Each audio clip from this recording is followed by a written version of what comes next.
Ya Allah, boleh tak jadikan aku orang baik? Ya Allah, boleh tak jadikan aku orang yang tinggalkan kejahatan? Tolong aku ya Allah. Umur aku dah tua dah, mata aku dah kabur, telinga aku dah tak pendengar, kaki aku dah lemah untuk berdiri ya Allah. Tapi aku tak boleh tinggal benda jahat. Mulut aku tak boleh berhenti cakap benda jahat. Masih kata orang, masih maki orang. Walaupun kau tak suka, tapi aku masih buat ya Allah, kerana aku tak kuat.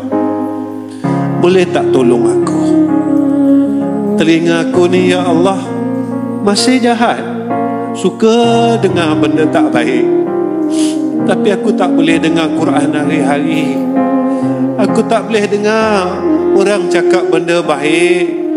Telinga aku ni seolah-olah panas, tak nak terima ya Allah. Ya Allah, boleh tak jadikan tangan aku ni tangan yang baik? Aku boleh pegang Quran hari-hari ya Allah. Aku dah tak tahu berapa lama aku tidak menyentuh mushaf Al-Quran.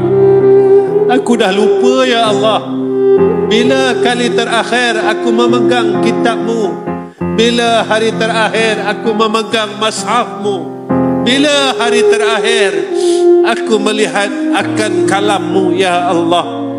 Boleh tak kau jadikan tangan aku ini tangan yang baik?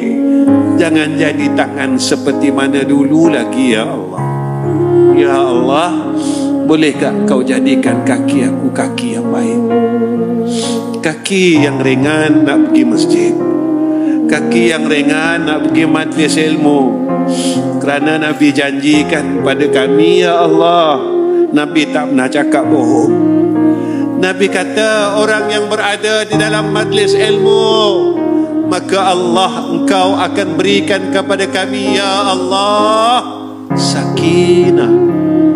Ya Allah, hidup aku ni gelisah ya Allah, tak tenang sampai hari ini. Tak tenang dengan rezeki, tak tenang dengan keluarga, tak tenang dengan orang sekeliling. Tolong ringankan kaki aku agar aku dapat hati yang tenang dengan aku selalu pergi kepada majlis ilmu. Ya Allah, Nabi kau janji kepada kami, orang yang berada di dalam majlis ilmu diampun dosanya. Engkau ampunkan dosa kami ya Allah, sehinggalah kami beredar daripada majlis ilmu. Maka tolong jadikan kaki kami kaki yang baik.